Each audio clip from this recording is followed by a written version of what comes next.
love stories.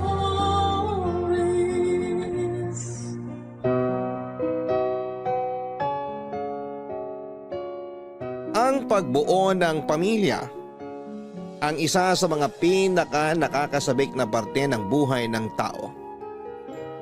Dahil lahat ay kailangang simulan sa umpisa kung saan ay kasama mo ang kabiyak mo sa buhay. Ang sulat na ating babasahin ngayon ay pinadala ng ating kabarangay na si Aika. Isang magalang na manugang at mapagmahal na asawa. Isang babaeng umasa na magsisimula sila ng kanyang asawa, kung saan silang dalawa lang ang magkasama. Pero dahil sa mga hindi inaasahang pangyayari ay may mga planong hindi kaagad nasunod. Kinailangan nilang tumira pansamantala sa bahay ng mami ng kanyang asawa. Maayos naman sa umpisa ang pakikisama niya sa pamilya nito. Pero para kay Aika, iba pa rin ang nakabukod silang mag-asawa. Dumating naman ang oras na nagawa nilang bumukod ng bahay pero nandun pa rin ang pakiramdam na para bang nakatali pa rin sila sa pamilya nito. Paano nga ba makukumbinsi ni Aika ang asawa niya na mag-focus ito sa kanilang pamilya? May mali nga ba sa gusto niyang mangyari para sa kanilang pamilya? Masyado na nga ba siyang nagiging makasarili? Gusto mo na bang malaman kung bakit mas pinili ni Aika na bumukod silang mag-asawa ng bahay? Handa ka na bang mainis at maiyak sa kwento ng buhay niya? Minsan ba ay nakasamaan mo na rin ang loob ang pamilya ng kapareha mo? Nagawa mo bang makipag-ayos sa kanya? Si Aika kaya? Paano niya pinili ang desisyon na gagawin niya para sa kanyang sariling pamilya? Malalaman natin ang landas na pinili niya dito sa mga kwento ng pag-ibig, buhay at pag-asa sa nangungunang Barangay Love Stories. Matagal ko ng pangarap noon na magkaroon ng sariling bahay kung saan ay makakasama ko ang pamilya ko. Yung pamilya ko na nagsimula at nabuo ng dahil sa wagas na pagmamahalan. Pero hindi naging madali para sa akin bago ko natupad ang pangarap na yon. Napakarami ko ring pinagdaan ng pagsubok para lamang masabi ko na tuluyan na kaming naging masaya ng pamilya ko. Dear Papa Dudut, itago niyo na lamang po ako sa pangalang Aika. 37 years old at nakatira dito sa Cavite. Ang pakikinig sa radyo ang halos araw-araw na libangan ko dito sa bahay. Lalo na kapag wala akong ibang kasama. At kailanman ay hindi naalis sa inyong istasyon na Barangay LS 97.1 ang radyo namin. Pinaka-paborito ko rin ang programa ninyo na Barangay Love Stories. Dahil palaging may life lesson na naiiwan ng bawat istorya na inyong iniere. At sana'y makapag-iwan din ng aral sa ating mga tagapakinig ang kwentong ito ng buhay ko. Nakilala ko ang first boyfriend ko si Ponzi sa isang church service. Maraming taon na ang nakalipas. Sa unang beses pa lamang na nagkwentuhan kami ay magaan ang loob ko sa kanya. Kaya nga nasundan pa ang araw na nagkita at nagkasama kami. Nauwi yon sa ligawan, nasundan ng ilang taon na relasyon. At nauwi sa planong pagpapakasal, Papa Dudut.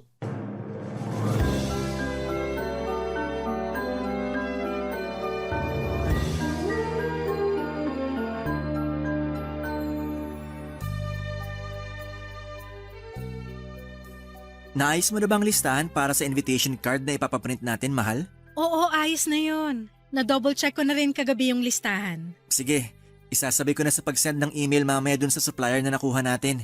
Okay. Mahal, tumawag nga pala yung pinsan ko. Nagre-request siya na kung pwede raw tayo magdagdag ng vegetable dishes sa menu natin sa reception. Vegetarian kasi siya. Walang problema. May mga seafood din naman akong pinalagay sa menu para sa reception natin. Hindi rin kasi siya kumakain ng seafood. 100% vegetarian kasi siya eh. Ganun ba? May iba kasi akong kilala na vegetarian pero kumakain pa rin ng seafood. Pero ako nang bahala na magpadagdag ng vegetable dishes sa menu natin. Thank you, mahal ko. Wala yon. Iilan lang naman ang bisita sa kasal natin. Kaya gusto ko na ma-enjoy nilang espesyal na araw sa buhay natin. Ay, thank you talaga kasi palagi mong pinagbibigyan ng lahat ng request ko. Nag-give and take lang naman tayo kasi pati ikaw, pinagbibigyan mo rin naman ng mga request ko. Kagaya nung kunin nating ring bearer at flower girl yung dalawang pamangkin ko. Tapos pumayag ka rin na isama natin sa bridesmaids yung dalawang pinsan ko. Kilala ko naman sila, kaya ayos lang din sa akin.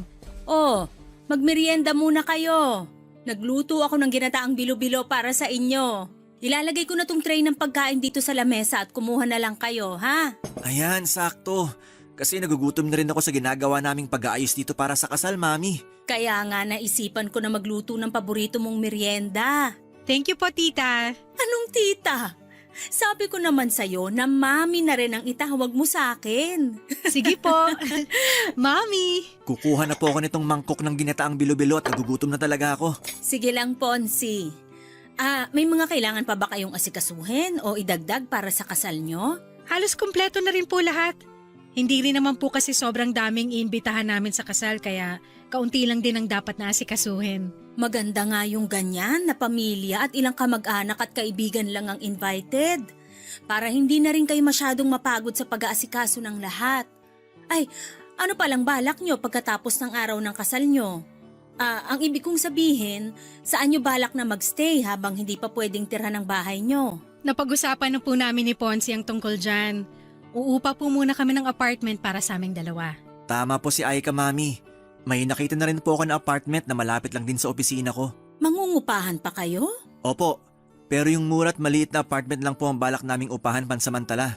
Para rin po makatipid kami kahit paano sa gastos. Kung nagtitipid pala kayo, bakit hindi na lang muna kayo dito tumira sa bahay natin? Mas makakatipid kayo kaysa umupa pa kayo ng apartment. Tapos, kapag naayos na yung bahay na pinapagawa nyo, saka kayo lumipat doon. Pwede naman po pero ang napag-usapan po kasi namin ni Ponzi, uupa na lang muna kami ng apartment para hindi kami sumiksik dito sa inyo.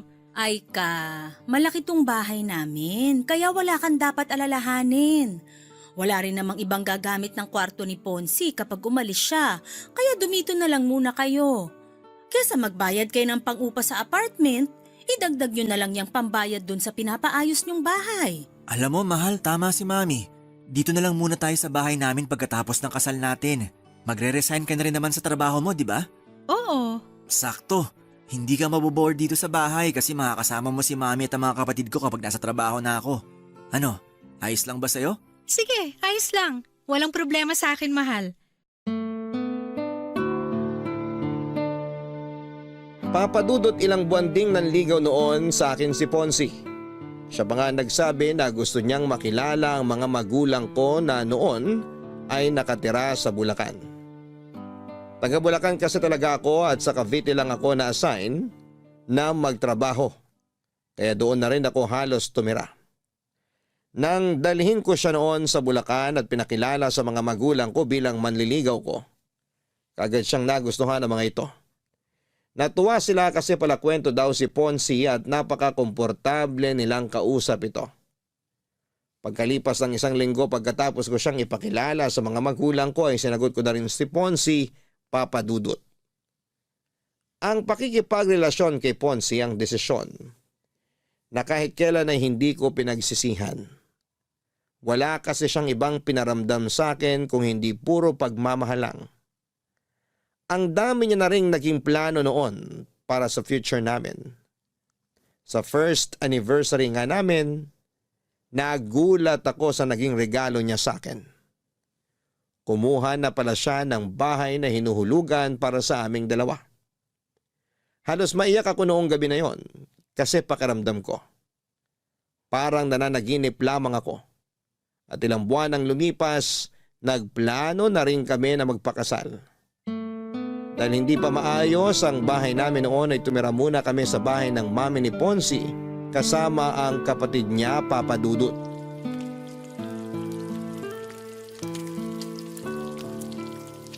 Ayan, malapit nang maluto tong piniprito kong itlog. Ang bango naman ng niluluto ng asawa ko. Anong mabango rito? Pritong itlog lang to. Hindi pala yan yung mabangong naaamoy ko. Ikaw pala yun, kaya pala lalo ako nagugutom. Paamoy nga ulit ako sa asawa ko. Mahal, tigilan mo nga yung pag-amoy na ginagawa mo sa leeg ko. Baka umuwi na si Mami at makita niya tayo. Ano naman kung makita tayo ni Mami? Mag-asawa naman tayo eh. Mahal, nakakahiya pa rin. Tsaka amoy pawis na ako kasi ang dami kong niluto para sa almusal natin. Ang aga mo ngang nagising, mahal. Hindi na kita na malayang umalis sa tabi ko. Naghihili ka pa kasi kanina nung magising ako. Tapos ayan, nakapagluto na ako ng tosino, sinangag at itong mga sunny side up egg. Teka, ilalagay ko lang tong luto ng itlog sa plato. Napakasipag naman talaga ng mahal ko. Pero nahirapan ka bang makatulog dahil sa paghilik ko? Hindi ka naman malakas humilik, mahal. Huwag ka mag-alala. Akala ko napupuyat kita dahil sa lakas ng hilik ko eh. May oras na nagigising ako sa madaling araw pero nakakatulog din naman ako kagad. Kapag gano'n na nagigising ka ng dahil sa hilik ko, tapikin mo lang ako kahit sa braso.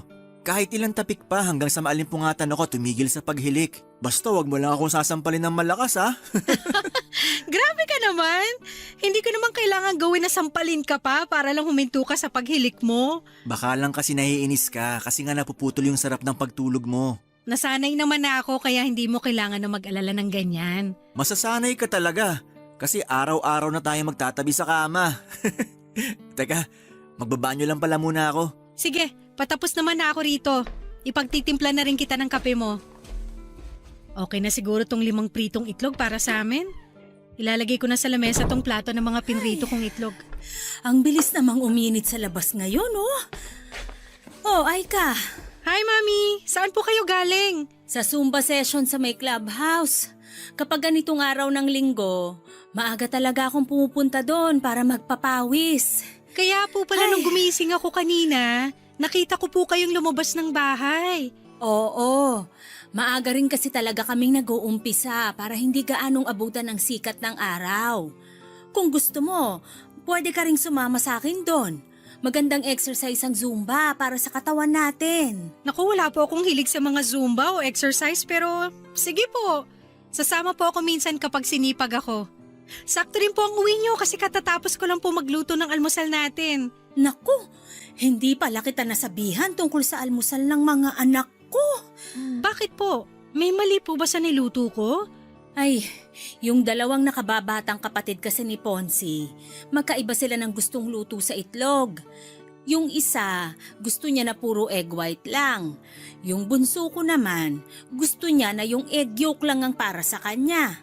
Kaya kailangan na magkahiwalay ang prito ng egg white sa egg yolk. Since luto na to mga to, hindi po ba pwede na ihiwalay na lang natin yung egg yolk sa egg white? Naku, hindi nila kakainin kapag ganun ang ginawa natin. Pero sige, ako na lang ang magpiprito mamaya ng para sa kanila. Sigurado naman ako na hindi pagising yung mga yon. Kukuha lang ako ng pamalit kong damit para makaligo na rin muna ako.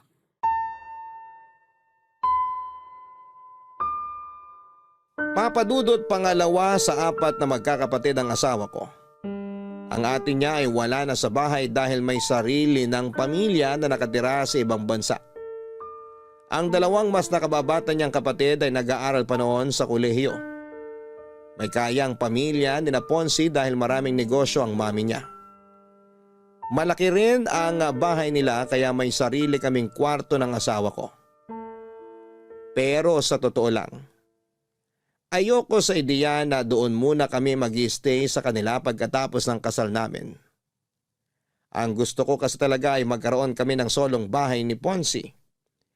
Kaya nga naiyak ako sa tuwa noong malaman ko na kumuha na si Ponzi ng bahay para sa aming 2. Isang foreclosed na bahay ang nakuha ni Ponzi, pero marami ang kailangang ayusin doon. Kaya medyo natagalan talaga ang pag-aayos niya doon. Kaya naman wala akong naging choice kung hindi ang pumayag na doon muna tumirapan samantala sa bahay ng mami niya pagkatapos ng kasal namin. Magkasundo naman kami ng mami ni Ponzi, Papa Dudut. Hindi lang talaga ako sanay na maraming kasama sa bahay. Siguro kasi solong anak ako ng mga magulang ko. At nang lumipat ako sa Cavite para magtrabaho ay solo ko rin ang apartment na tinitirhan ko noon.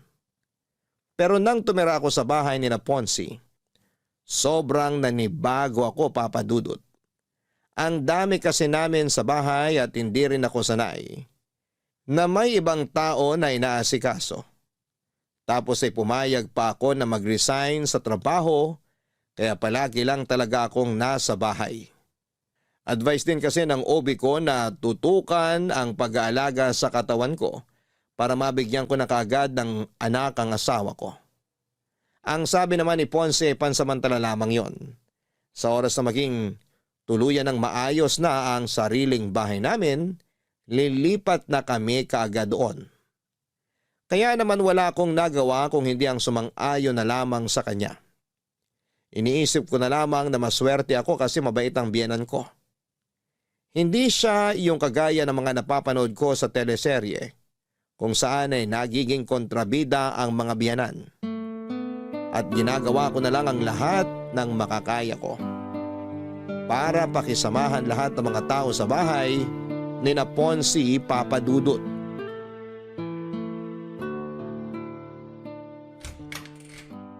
Ay, buti na lang wala masyadong traffic pa uwi. Mabuti naman at nakauwi ka na, mahal. Akala ko nga maiipit pa ako sa traffic kasi Friday ngayon. Oo nga, tapos araw din ng sweldo kaya ina-expect ko rin na mas late ka pang makakauwi. Gusto ko na nga matapos ang meeting namin kanina kasi inaantok na rin talaga ako. Nagugutom ka ba? Hindi, Sigurado ka? Pwede ko namang iinit yung dinner namin na tinola kanina. busog pa ako. Kasi umorder din ng pizza yung manager namin kanina. Kaya may pagkain kami habang nagmi-meeting. Yun talagang dahilan kung bakit inantok ako. Kasi nabusog ako dun sa pizza.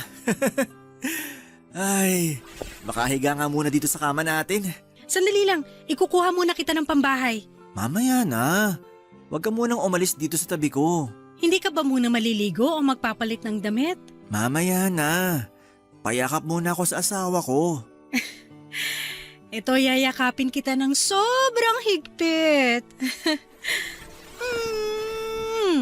Ay, ang sarap naman talaga ng yakap ng asawa ko. Nakakawala ng pagod.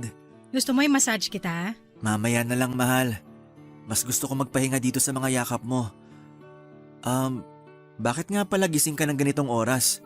Pasado 11:00 na rin ah. Ang totoo, kanina ko pa rin gusto magpahinga pero hindi ako makatulog. Bakit?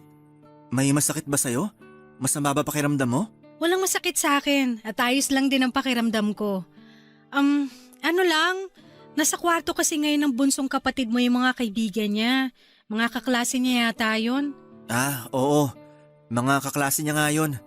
Nabanggit ni Mami kahapon na may kailangan silang tapusin na research paper, kaya mag-overnight sila dyan. Masyado ba silang maingay kanina? Medyo maingay nga sila. Puro lalaki kasi sila doon sa kabilang kwarto tapos ang lalakas pa ng boses nila. Nag-video game pa nga yata sila kasi ang lakas ng sound ng TV nila doon. Hindi ko nga alam kung nagawa ba nila yung sinasabi mong research paper nila. Pasensya ka na sa kanila, mahal. Medyo maingay talaga sila kapag magkakasama. Okay lang naman pero sana naisip nila na may iba pa silang kasama dito sa bahay. Katabi pa naman natin yung kwarto nila kaya rinig ko talaga yung mga ingay nila. Gusto mo ba nakausapin ko yung kapatid ko bukas? Wag na, hindi naman na kailangan kasi tumahimik naman na sila bago ka dumating. Tsaka hindi lang siguro ako sanay na may ganun kaingay sa gabi. Siguro nga, mahal. At kapag naulit pa yung pag-iingay nila ng 10 oras ng gabi, kakausapin ko na talaga siya. Pero wag mo siya nga awayan kasi baka magkaroon kayo ng issue ng dahil sa akin. Oo, hindi ko gagawin yan. Alam mo naman kung gaano ako kahinahon kapag may gusto akong ayusin na gusot sa ibang tao. Pwede rin naman nasanayin ko na lang muna ang sarili ko sa ingay nila.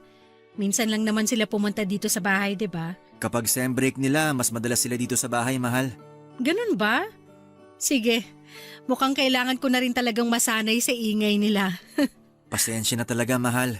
Basta kapag naulit pa to, kakausapin ko ng kapatid ko para hindi nila maistorbo ang pagpapahinga mo. Papa Dudut, bukod sa naninibago ako dahil may mga ibang kasama kami sa bahay, nahirapan din akong makisama sa mga kapatid niya. Dahil mga estudyante pa sila ng panahon na yon. Nakakalimutan nilang may iba silang kasama sa bahay na hindi sanay sa ingay nila.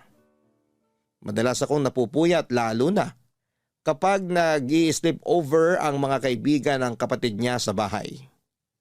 Hindi ko nga alam kung paano nakakatulog kaagad si Ponzi kahit maingay sa bahay. O baka dahil sanay na siya sa mga ganong ingay ng kapatid niya at mga kaibigan nito. Bukod doon ay nagiging issue ko rin ang pagiging makalat ng mga ito sa bahay. Lalo na kapag wala pang biyanan ko. Ayoko kasi talaga na makalat sa lugar kung saan ako nakatira. Kaya mabilis na umiinit ang ulo ko kapag nakikita ko na wala sa tamang lalagyan ng mga sapatos o tsinelas na ginagamit nila.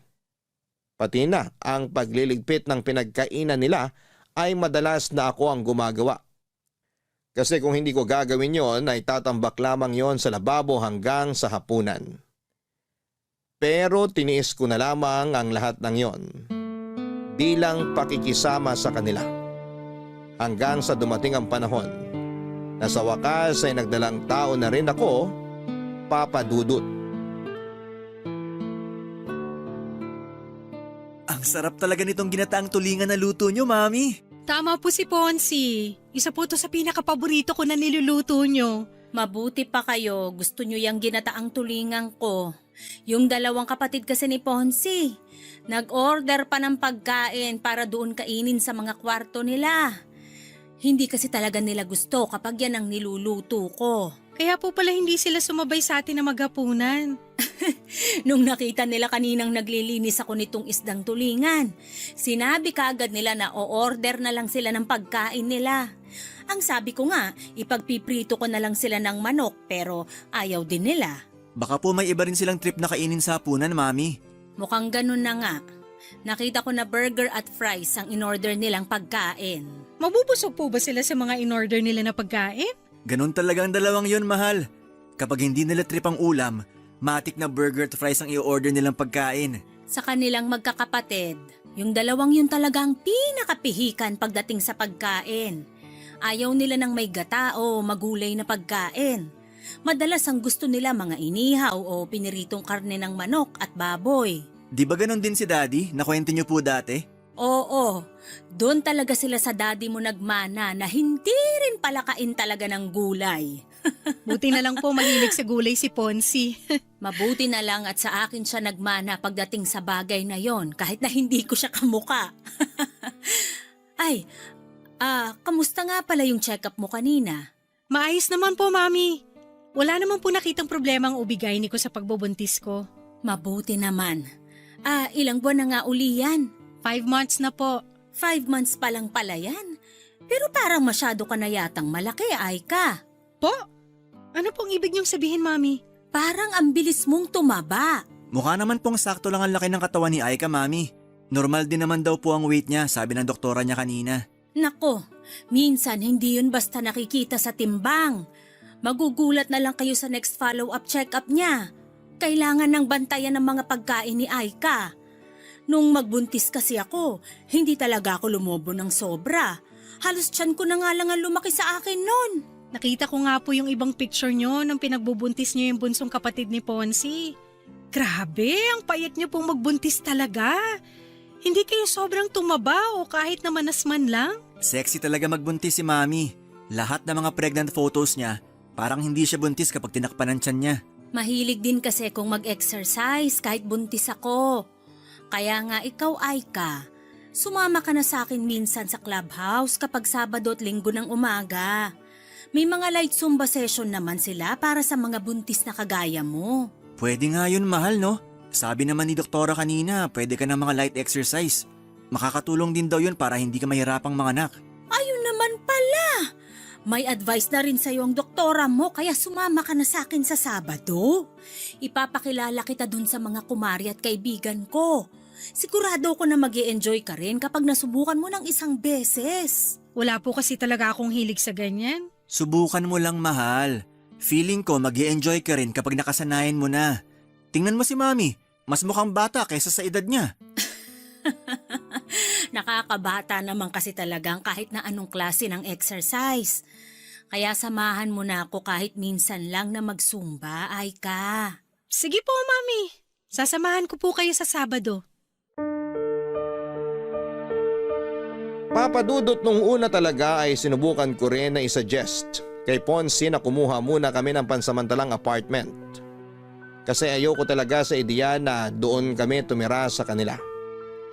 Pero nang sabihin niya na malaki ang matitipid namin, kung doon muna kami sa biyenan ko ay wala na akong naisip na pwedeng idahilan para hindi sumang-ayon sa kanya. Tama naman kasi ang sinasabi niya na malaki ang matitipid namin. Malapit kasi ang bahay nila sa opisina kung saan siya nagtatrabaho. Kaya wala talaga akong choice kung hindi ang pakisamahan ng lahat ng kasama namin sa bahay. Kaya lang, mula nang magbuntis ako ay parang lalong kinailangan kong magdagdag ng mahabang pasensya sa bahay na yon. Naging madalas kasi ang pakikialam ng biyenang ko sa pagbubuntis ko. Pati na ang paglaki ng katawan ko ay pinupunan niya. Kahit pa ilang beses na naming sinabi na normal naman ang timbang ko. Samantalang ang mga magulang ko ay bihirang magbigay ng kahit na anong paalala na alam nilang pwedeng makaapekto sa damdamin ko. Bilang isang buntis, nagiging emosyonal talaga ang isang babae. Mabilis kaming mainis, masaktan o maiyak. Kaya naman ilang beses kong pinigilan na magpakita ng kahit na anong inis sa tuwing kaharap ko ang biyenang ko na may sinasabing hindi masyadong maganda, Papadudot. Papadudot, ang mami halos ni Ponce ang kasama ko sa ilang buwan ng pagbubuntis ko. Malayo kasi ang mga magulang ko kaya minsan lang silang makadalaw sa Cavite. Pero madalas naman silang tumatawag para kumustahin ako. Laking pasasalamat ko na lamang din at nagsilang ako ng napakalusog na baby. Nang makauwi kami sa bahay ni na Ponce, naging masikaso naman kahit papaano sa akin ang mami niya. Ayun nga lang, napipilitan akong sumama kay mami ng ilang beses sa pagsusumba niya sa clubhouse. Kahit na hindi ko to nai-enjoy talaga. Kasama rin namin si baby na noon ay pinapasyal at pinapaarawan naming saglit. Hindi man ako kasing payat ni mami, hindi naman ako sobrang taba pagkatapos kong manganak noon. Pero palagi niyang pinapaalala na kailangan ko pa rin ng mga light exercise. Tapos may mga oras pa na naiistorbo ng ingay ng mga kapatid niya ang pagpapahinga ko dahil sa ingay kasama ng mga kaibigan nito. Mabuti na lang, mas malalim ang tulog ng baby ko kaya hindi ito kaagad nagigising. Ang lahat ng pagod na nararamdaman ko noon, kaagad na nawawala kapag hawak ko na ang baby ko. Totoo pala yung sinasabi nila na ang pagkakaroon ng anak ang isa sa mga pinakamasayang bahagi ng buhay ng isang babae. At ilang buwan pa ang lumipas noon. Sa wakas ay nakalipat na kami ni Ponce sa sarili naming bahay, Papadudot. Sa wakas, naiayos ko na rin tong sofa dito sa sala. Wala na kaming malaking gamit na naiwan sa labas ng bahay. Pwede na akong maupo at makapagpahinga muna dito. Ay, sumakit ang likod ko kakabuhat ng malalaking gamit namin ah. Mahal, ito na ang kape at banana bread. Magmerienda ka muna. Ilalagay ko na sa lamesa tong merienda natin ha, kumuha ka na lang. Sakto mahal, nagugutom na rin talaga ako. Ang ganda ng pagkakaayos mo ng mga gamit dito sa sala, mahal. Mabuti at nagustuhan mo ang pagkakaayos ko dito. Oo, sakto ang pwesto nitong sofa at yung lamesa dito sa sala. Pati na yung TV stand dyan sa harapan natin. Relaxing ang pwesto ng panonood natin habang nakaupo tayo dito sa sofa. Ang bibigat nga din ng mga gamit na pinaasa ko kanina, lalo na tong sofa. Sabi ko naman sa'yo, wag muna tayong bumili ng malalaking gamit kanina sa mall. Ayos lang, kasi importante na malagyan na ng mga gamit ng bagong bahay natin. Kaya pinagsabay-sabay ko nang bilhin kanina tong mga furniture at ibang appliances. Mahal, ang sarap nitong banana bread ah. Saan mo binili to? Diyan lang sa labas. Buti nga may malapit na bakery dito sa bahay natin. Hindi ako mahihirapang bumili ng pang-almusal o merienda natin. Mukhang masarap din yung iba nilang tinda na tinapay dun.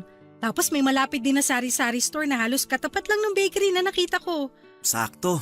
Hindi mo na kailangan pumunta sa malayo para makabili ng mga pagkain at iba pang kailangan dito sa bahay. Oo, kina mami kasi ang layo ng mga tindahan mula sa bahay nila.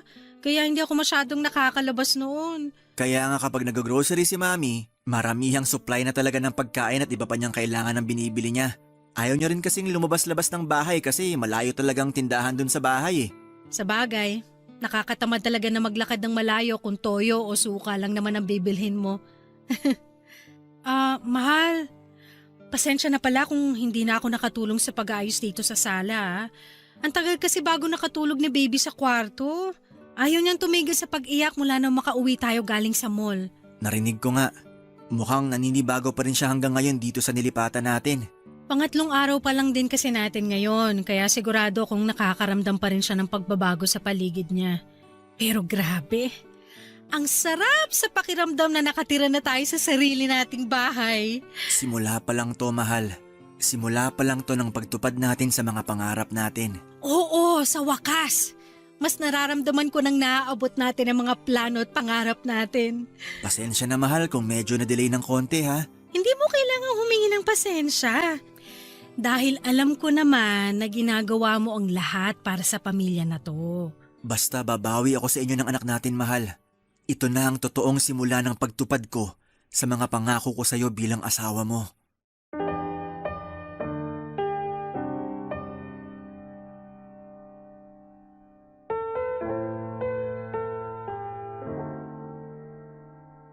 Papadudot pakiramdam ko noon ay natupad na ang isa sa matagal ko ng pangarap. Yung makalipat kami ng asawa ko sa sarili naming bahay kasama ang anak namin. Sobrang saya ko talaga at naging maasikaso ako sa mag-ama ko. Bungalow type of house nga pala ang nilipatan namin ni Ponzi. May 2 kwarto, maluwag na sala at kusina. Meron ding gate sa labas, garahe at garden kung saan talaga namang nagsimula akong mag-alaga ng maraming halaman. Maaga rin akong gumigising noon para mag-asikaso kay baby at sa almusal ng asawa ko. Bukod sa pag-aalaga sa anak namin at pag-aasikaso sa bahay, ay naging libangan ko rin talaga ang pag-aalaga ng mga halaman habang nakikinig sa iyo, Papa Dudut, sa radyo. Wala na akong mahihiling pa ng panahon na yon. At akala ko, magtutuloy-tuloy na ang kasiyahan namin na yon. Pero hindi pala. Dahil nagsimula ang pagtatalo namin ni Ponzi nang magdesisyon siyang ganapin ang first birthday ng baby namin sa bahay ng mami niya, Papa Dudut.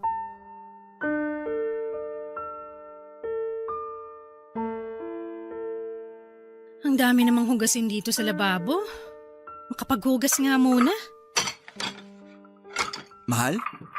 Anong ginagawa mo dito sa kusina? Hindi mo ba nakikita? Maghuhugas ako oh. Oo nga, nakikita ko. Ang ibig kong sabihin, bakit ikaw ang gumagawa niyan? Nakita ko kasi natambak yung mga hugasin dito sa lababo kaya inasikaso ko na. Tsaka hindi naman ako hahanapin sa sala kasi nandun si baby kasama ang mami mo at ang mama ko. Ay, ang dami naman mga baso rito. Dapat pala disposable na lang ang ginamit natin. Tulungan na nga kita sa pagliligpit mo, mahal. Wag na, kaya ko na to. Sige, ako na lang magpupunas ng mga mababanlawan mo ng baso at plato mamaya. Paubos na rin pala tong dishwashing liquid. Ay! Teka, alam ko meron pang isang bote si mami na nakatabi dito eh. Hanapin ko lang saglit dito sa kahon sa may lamesa. Nakita ko na. Eto, mahal oh. Lagay mo na lang muna dyan sa tabi. Gagamitin ko yan pag wala nang laman tong bote sa lababo. Sige. Mahal? Galit ka ba? May dahilan ba para magalit ako? Hindi ko alam. Parang wala naman. Wala naman pala. So bakit mo natanong kung galit ako? Mahal, ano ba talagang problema? Sabihin mo na sa akin. Wala akong problema. Eh, ano ang kinakagalit mo? Okay, sige. Hindi ako galit, mahal. Medyo naiinis lang ako. Naiinis ka saan? Hindi mo ba talaga alam kung saan ako naiinis? Dahil ba to sa birthday party ni baby na dito natin ginawa sa bahay ni mami? Hindi na ako magsisinungaling. Oo ang sagot ko sa tanong mo na yan. Akala ko ba okay lang sa'yo? Anong hindi magiging okay sa akin? Nakapagdesisyon ka na. Pasensya na, mahal. Akala ko kasi ayos lang talaga sa'yo. Mahal, alam mo kung gaano ako ka-excited na makalipat na tayo sa wakas sa sarili nating bahay. At akala ko ganun ka rin, na masaya ka rin kasi may sarili na tayong bahay. Masaya naman ako. Sino bang may sabing hindi? Kung talagang masaya ka, bakit kailangan mo pang pumayag na dito mag-celebrate ng first birthday si baby? Mahal, first birthday to ng anak natin. Alam mo ba kung gaano kahalaga yun? Sina mama at papa nga kanina pa nagtatanong kung bakit hindi raw tayo nag-celebrate sa bahay natin. Akala nila, kaya tayo lumipat tong nakaraang buwan para saktong dun tayo mag-celebrate sa bahay natin. Pero hindi. Hindi natin ginamit yung pagkakataon na gawing mas espesyal sana ang birthday ni baby. Mahal, huwag ka nang umiyak. Naiinis lang ako kasi sobrang excited ko na gumawa na tayo ng maraming memory sa sariling bahay natin. Tapos parang magkaiba naman pala tayo ng mga plano sa buhay. Parang hindi ka naman talaga masayang tuparin lahat ng pangako mo sa akin. Mahal, hindi totoo yan. Sorry na. Matagal na rin kasing naplano ni Mami tong birthday party ni baby. Pero ito, promise ko sa'yo, sa mga susunod na birthday party niya, doon na natin palagi gagawin sa bahay natin. Hindi na tayo magsa-celebrate sa ibang lugar.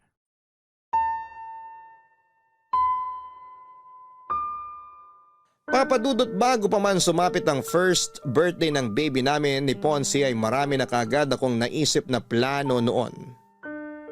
Gusto ko na gawing espesyal ang first birthday party ng baby namin. At syempre gusto ko na gawin yon sa bahay namin. Pero 2 linggo bago ang araw na yon, nag-dinner kami sa bahay ng biyenan ko. Nagulat ako nang alokin ni Mami si Ponce na doon sa bahay niya ganapin ang first birthday party ni baby. Pero mas nagulat ako nang pumayag kaagad si Ponce sa sinabing yon ng mami niya. Dahil ayoko na magkaroon kami ng isyo ng biyenan ko, sumang-ayon na lang din ako sa sinabi niya kahit sobrang labag sa loob ko. First birthday kasi yon ng baby namin. At naniniwala ako na dapat doon yon ganapin sa sariling bahay namin. Nang dumating nga noon ang mga magulang ko sa first birthday party ni baby, pasimple silang nagtanong kung bakit hindi sa bahay namin ginanap ang party na yon. Sinabi ko na lang na matagal nang napagkasunduan ni na Ponce at ng biyanan ko na ganapin yon sa bahay nila, Papa Dudut. Papa Dudut, nagkaayos din naman kaagad kami ni Ponce noon. Nangako kasi siya na sa mga susunod na birthday celebration ni baby ay doon na yon gaganapin sa bahay namin. Naintindihan niya naman daw ang point ko na gusto kong mas maramdaman ang pagsisimula namin bilang isang pamilya. At hindi namin magagawa yon kung halos araw-araw kong dumalaw sina Mami sa bahay namin. Mabuti na lamang at nabawasan na ang oras ng pagbisita niya nang minsang magkasakit ang bunsong kapatid ni Ponce na kinailangan nitong asikasuhin. Napapansin ko na rin noon na may mali sa asawa ko. Siguro maliit na issue lamang yon pero napapadalas na ang pagtatalo naming dalawa. Ayoko pang aminin noon pero napapansin ko nang may pagkamamas boy si Ponce. Hirap na hirap siyang tanggihan ang mga request ng mami niya. Hindi naman sa nilalayo ko siya sa pamilya niya. Pero meron na kasi kaming sariling pamilya. Pamilya na dapat ay mas tutukan niya, Papa Dudut. Mukhang mas okay na tong pagkakaayos ko sa Christmas tree namin. Mas naging makulay na siya dahil sa mga dinagdag ko na decoration. Sa wakas, natapos din ako maglinis ng kotse sa garahe. Mahal, tignan mo tong Christmas tree natin. May napansin ka ba? Parang naging mas makulay siya. Dinagdagan ko kasi yan ng mga decoration. Naglagay ako ng gold ribbon dito sa may bandang ibaba, silver snowflakes dito sa gitna, at mga red flashball dito sa bandang itaas. Yung unang pagkakaayos ko nito, puro flashball at maliliit na bell lang ang nakasabit eh. Kaya namili ako ng mga pandagdag na decoration. Kaya pala mas naging buhay ang dating nitong Christmas tree natin. Talaga? Mas gusto mo ba to kaysa sa unang pagkakaayos ko nito ng 1 linggo? Oo, mahal. Mas gusto kong pagkakaayos mo ngayon dyan sa Christmas tree. Ay, mabuti naman. Parang pang-apat na beses ko na yatang inaayos ang mga decoration nito. Napansin ko nga yan. Na palagi kang may napapansin sa mga decoration na nakasabit dyan. Gusto ko kasi na sobrang ganda nito, lalo na sa Pasko. Yun din naman ang gusto ko, mahal. Kaya nga sobrang thank you sa effort na ginagawa mo para mas mapaganda pa ang Christmas tree natin. Wala yun. Siyempre excited lang talaga ako na mag-celebrate ng first Christmas kasama si baby. Nabalot ko na nga rin pala yung mga regalo natin para sa ibang inaanak natin. Nandyan na rin sa ilalim ng Christmas tree. Parang ang daming regalo nito ah. Hindi pa nga kumpleto yan kasi may mga regalo pa ako na hindi napabalot. Yung mga regalo natin sa mga pamangkin natin at mga kapatid mo. Mabuti na lang talaga at maaga tayong nakapamili. Ayoko rin kasi talaga nang nakikipagsiksikan sa mga tao sa mall. Kahit alam ko na mas malaki ang discount kapag malapit ng Pasko, hindi pa rin tayo pupunta doon. Mas pipiliin ko pa rin yung araw na makakapamili tayo ng wala masyadong stress. Ay naku, ako rin. Ayoko na masyadong stress kapag namimili tayo lalo na't kasama natin si baby. Naalala ko tuloy nung tuwang-tuwa siya habang nasa mall tayo. Ang dami niya kasing nakikita na bago sa paningin niya. Kaya dalasan natin ng pamamasyal para hindi siya manibago sa tuwing lalabas tayo. Mabuti naman at naisip mo yan. Dahil plano ko na rin sabihin sa'yo yan. O nga pala, bukod sa buttered shrimp, smoked salmon pasta at graham de leche, ano bang request mo na iluto ko para sa Noche Buena natin? Okay na yun, mahal. Ang dami na nga ng mga binanggit mo eh. 3 klaseng pagkain lang yung sinabi ko. Oo, alam ko. Pero hindi mo na kailangan damihan ng iluluto mo. Sigurado kasi ako na marami ring iluluto si Mami para sa Noche Buena. Baka hindi na natin matikman lahat kung dadamihan natin ng dalang pagkain sa bahay niya. Teka, tama ba ang pagkakaintindi ko sa sinabi mo, mahal? Doon tayo magno-Noche Buena sa bahay ni Mami? Oo, mahal. Hindi ko na kasi natanggihan si Mami nang mag-request siya sa akin. Alam ko na dapat first Christmas natin to ngayon dito sa bahay natin. Pero pagbigyan na natin si Mami kasi dito naman natin sa bahay sasalubungin ng bagong taon.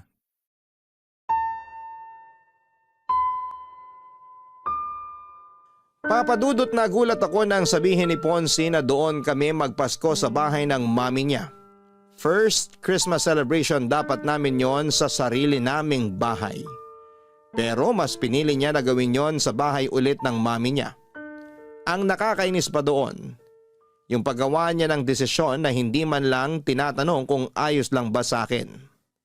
O siguro'y alam niya rin na hindi ako tatanggi pa, kaya hindi niya na ako tinatanong pa. Sobrang nahirapan talaga akong itago ang inis na nararamdaman ko noon. Gustong-gusto kong awayin ang asawa ko. Pero dahil ayoko na dumating ang araw ng Pasko na hindi kami magkasundo ay pinakalma ko na lamang ang sarili ko. Kahit paano ay kumalma naman ako nang mangako siya sa akin na dito kami sa sarili naming bahay magse-celebrate ng bagong taon. Tinupad naman ni Ponce ang pangako niya na yon sa akin pero ang hindi ko inaasahan noon, kasama naming sasalubungin ng bagong taon ang mami at mga kapatid niya sa bahay namin, Papa Dudut.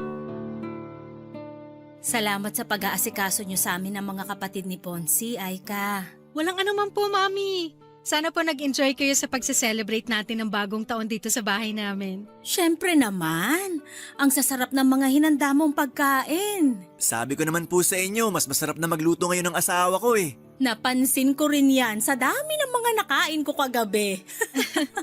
Masarap din po yung mga dala niyong pagkain. Ang dami pa nga pong natira dito sa amin. Ayaw niyo po ba talagang dagdagan yung pagkain na iuuwi niyo sa bahay niyo? Oo nga po, Mami. Ang dami pa pong pagkain na natira dito sa amin. Ayos na yung mga binalot ko kanina at nilagay sa kotse. Alam nyo namang napakaselan ng dalawang kapatid mo. Kapag alam nilang nakailang init na yung pagkain, nawawala na sila ng gana. Grabe, ang seselan nga po talaga ng mga yan sa pagkain. Kaya nga hindi rin talaga masyadong madami ang niluluto ko para hindi masira at masayang sa bahay namin.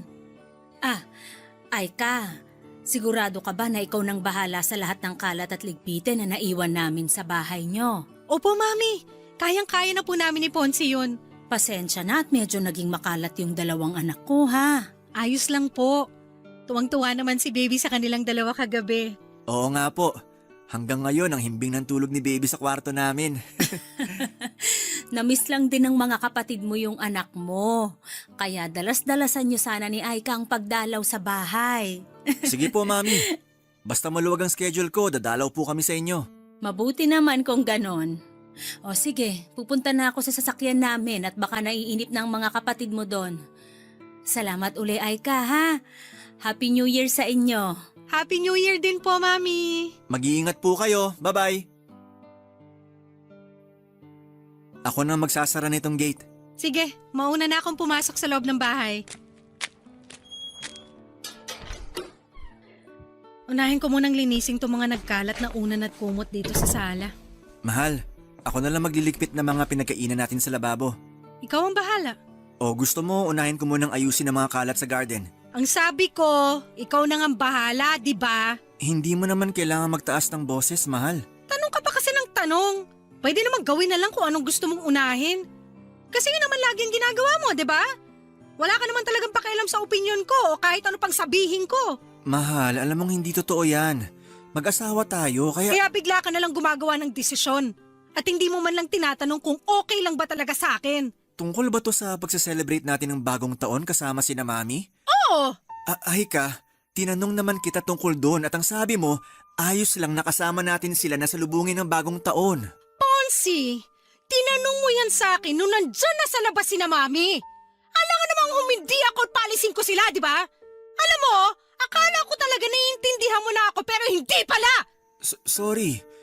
Akala ko talaga walang issue sa'yo na kasama natin ang pamilya ko. Wala naman talagang issue sa akin na makasama natin sila. Ang issue dito, hindi mo pinapaalam sa akin na maayos yung mga desisyon na ginagawa mo. Akala ko ba dalawa tayo sa relasyon na to? Pamilya tayo, di ba? Bakit hindi ko maramdaman yon? At bakit ayaw mo hayaan na makapagsimula tayo ng tayo lang ng anak natin? Ponsi, hindi naman sa pinagdadamot kita sa pamilya mo. Pero sana naman, hayaan mo na makapagsimula tayo ng tayong tatlo lang ng anak natin. Yung tayong tatlo lang dito sa sarili nating bahay. At hindi natin magawa yon kung palagi tayo nakadikit sa mami mo. Yun lang naman ang hinihiling ko. At sana maintindihan mo kung bakit hinihiling ko to sa'yo. Papadudot bago dumating ang mami at mga kapatid ni Ponsi ay nakapagluto na ako ng handa para sa amin. Simple lang ang mga niluto ko kasi tatlo lang naman kami noon sa bahay. Yun pala ay mali ang inaasahan ko na mangyayari sa pagsalubong namin ng bagong taon. Nagulat na lamang ako ng bandang 8:00 ng gabi noon ay dumating ang biyenan at mga bayaw ko. Ang dami nilang dalang pagkain at doon pa lang, alam ko na kaagad ang plano nilang gawin. Nang makita ni Ponsi ang pagtataka sa mukha ko, ngumiti lang siya at sinabi niya sa akin na tumawag raw sina Mami para sabihin na on the way na ang mga ito papunta sa bahay namin. Kumbaga hindi na rin siya nakatanggi sa mga ito. Wala naman akong pinakitang hindi maganda sa Mami at mga kapatid ni Ponsi ng gabi na yon. Kagaya ng dati, pinilit ko na lang na pakalmahin ang sarili ko at pakisamahan sila. Pinilit kong gawing natural ang ngiti sa mga labi ko at ang tono ng boses ko sa tuwing kausap ko sila. At bago tuluyang sumikat ang araw kinabukasan ay nagpaalam na rin silang uuwi na sa bahay nila. Hanggang sa mga oras na yon, pinapakalma ko pa rin ang sarili ko. Kasi ayoko magkaroon kami ng issue ng manugang at mga bayaw ko. Mukha namang nag-enjoy sila noon sa bahay at hindi nila naramdaman na may inis na akong pinipigilan noon. Hindi naman sa nagiging unfair ako kasi parang nilalayo ko na si Ponsi sa pamilya niya. Pero gusto ko lang talaga papadudot na maintindihan ni Ponsi kung paano kami dapat na magsimula. Na hindi kami pwedeng laging nakadikit sa pamilya niya. Na dapat sinasali niya ako sa paggawa ng mga desisyon na makakaapekto sa akin at sa anak namin. Masasabi ko na yon ang pinakamalalang naging pagtatalo namin noon. Kasi pakiramdam ko, hindi niya pa rin ako sinasama sa bawat desisyon na ginagawa niya. Pagkatapos ng araw na yon ay sinuyo ako ni Ponce at humingi siya ng sorry sa akin, Papa Dudut. Inamin niyang naging pagkakamali niya sa relasyon namin. At nangako siya na mas magiging responsable siya bilang asawa ko at daddy ng anak namin. Masasabi ko naman na tinupad niya yon dahil pagkatapos ng araw na yon ay nagagawa na niyang tanggihan ang mga request ng mami niya na pumunta kami sa kanila. O kapag gusto nitong pumunta sa bahay namin. Gumagawa ng dahilan ng asawa ko para hindi yon matuloy. Hindi naman namin sila iniiwasan sa lahat ng oras. May mga araw rin na pinagbibigyan namin sila. Pinaparamdam lang namin na mas gusto naming simulan ang pamilya namin nang hindi kami umaasa sa ibang tao. Salamat po, Papa Dudut, kung sakali man na mabasa ninyo ang sulat kong ito. Sana'y nakapag-iwan ng aral ang kwento namin ng asawa ko. Hindi masama ang matutunan nating bumukod para makapagsimula ng isang bagong buhay at pamilya. Hanggang dito na lamang po ang kwento ko. And more power sa inyong programang Barangay Love Stories. Ang inyong forever kapuso at kabarangay, Aika. Maraming salamat, Aika, sa tiwala at oras na ibinigay mo para makapagbahagi ng iyong kwento dito sa aming programang Barangay Love Stories. Totoong hindi naging madali ang mga pinagdaanan mo, lalo na sa pagsisimula ng iyong pamilya. Pero humahanga ako sa naging katatagan na ipinakita mo para maabot ang iyong mga pangarap. Tandaan mo na hanggat alam mong wala kang sinasaktan o tinatapakan na ibang tao kailanman, ay hindi mali ang desisyon na pinipili mo, lalo na kung ito ay para sa kasiyahan ng iyong pamilya. Hanggang sa muli, ako po ang inyong si Papa Dudut sa mga kwento ng pag-ibig, buhay at pag-asa sa Barangay Love Stories number 1. Barangay Love Stories. Barangay Love Stories. Anong say mo sa Barangay Love Stories na ito? Pagkwentuhan natin sa comment section yan. Sabay-sabay nating pakinggan ang iyong kwento ng pag-ibig, buhay at pag-asa. Ipadala lang sa barangaylovestories@yahoo.com. Nagustuhan ng iyong napakinggan? Ituloy yan via live stream sa www.gmanetwork.com/radio.